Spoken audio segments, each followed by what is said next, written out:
Hi guys! Welcome and welcome back sa ating vlog. So for today's video ay ating silipin ang fresh na fresh at bagong-bagong application sa aking paningin sa Google Play Store guys. And sabi ito hassle-free and quick online application. But before we go on guys, sa mga hindi pa nag-subscribe, mag-subscribe na, i-hit ang bell button para ma-update ka sa kaming videos and tutorials. And of course, ay mag-comment sa baba para mapabilang ka sa mga upcoming na pag-giveaways na.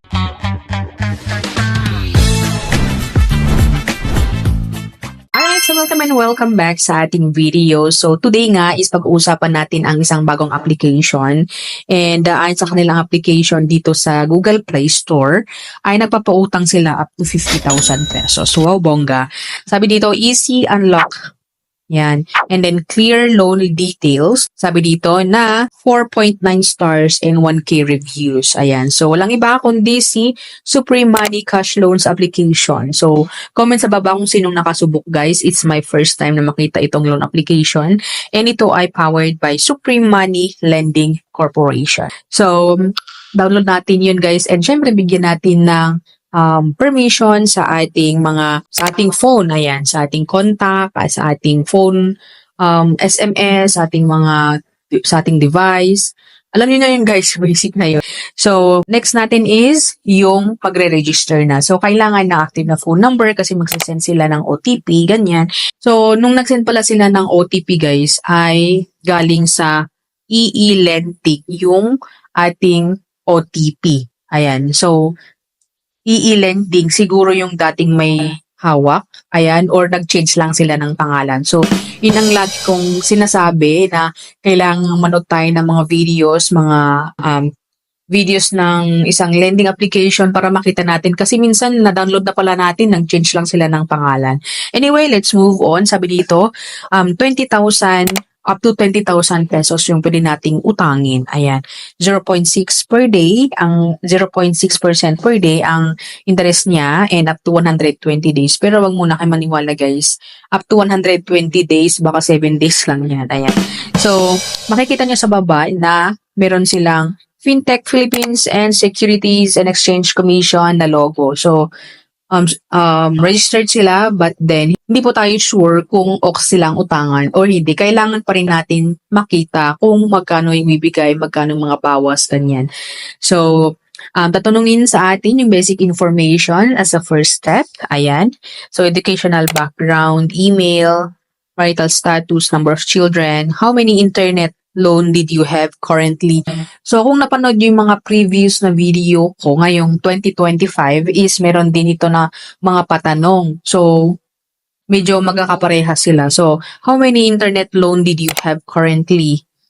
Any overdue loans in the last 6 months? Total overdue amount, overdue days, and number of loans. So, nilagay ko na lang guys is 0 kasi para safe na tayo mag-push through. Ganyan.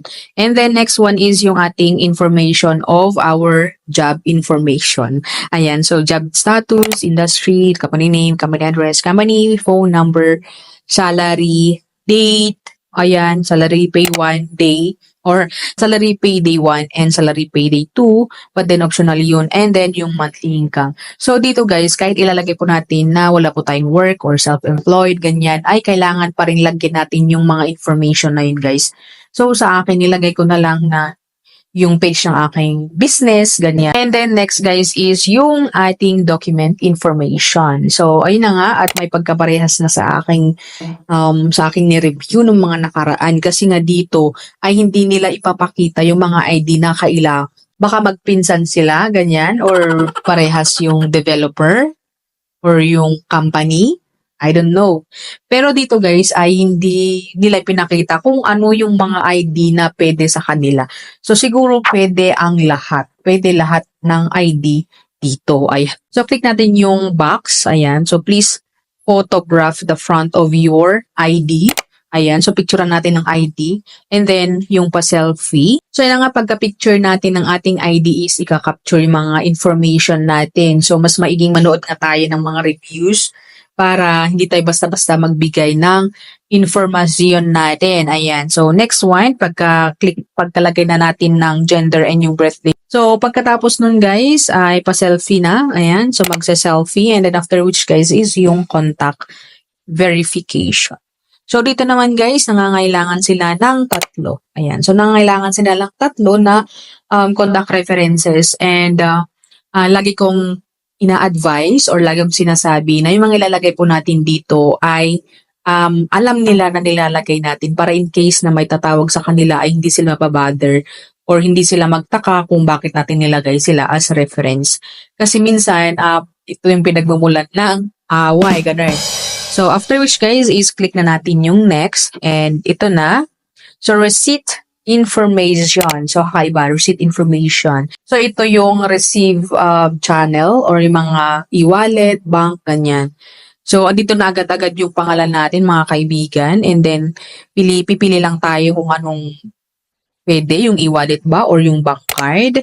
And then, ilalagay natin syempre yung mga information. And then, next na, wag na tayong magpatumpik-tumpik pa. Ayan. Congratulations. Ayan. Have finished all the certifications. Okay. And then, click natin yung apply. So, ang daming pasikot-sigot, guys. So, ayun na nga at approve na naman po tayo. In fairness, approve. Pero, tignan muna natin kung buo ba natin makukuha ang na-approve na money. Ayan. So, sa screenshot, guys, sabi yan, 1,500 pesos. Ayan, so total limit of 1,500.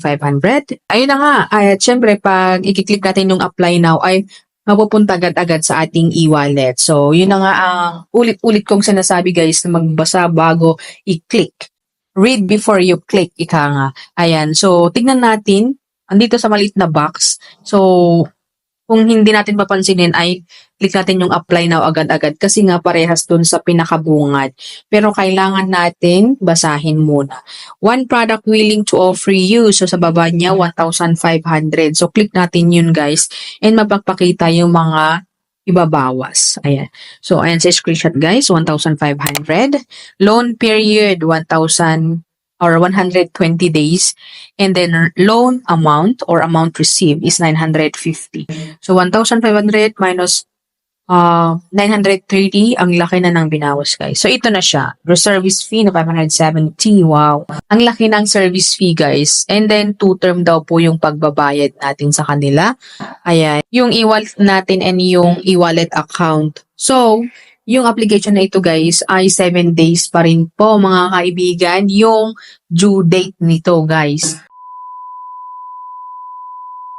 So ayun guys, 7 days po ang loan term nito and sa akin guys is hindi ko siya may-recommend bagamat nasa inyo guys kung gusto nyo pa rin siyang subukan or hindi. At least pinakita ko sa inyo yung step by step kung magkanong bawas and kung ano yung makukuha natin and yung loan term natin. So, ayun guys. So, nasa inyong mga kamay pa rin po kung maglo-load kayo or hindi. So, thank you for watching and see you again on my next video.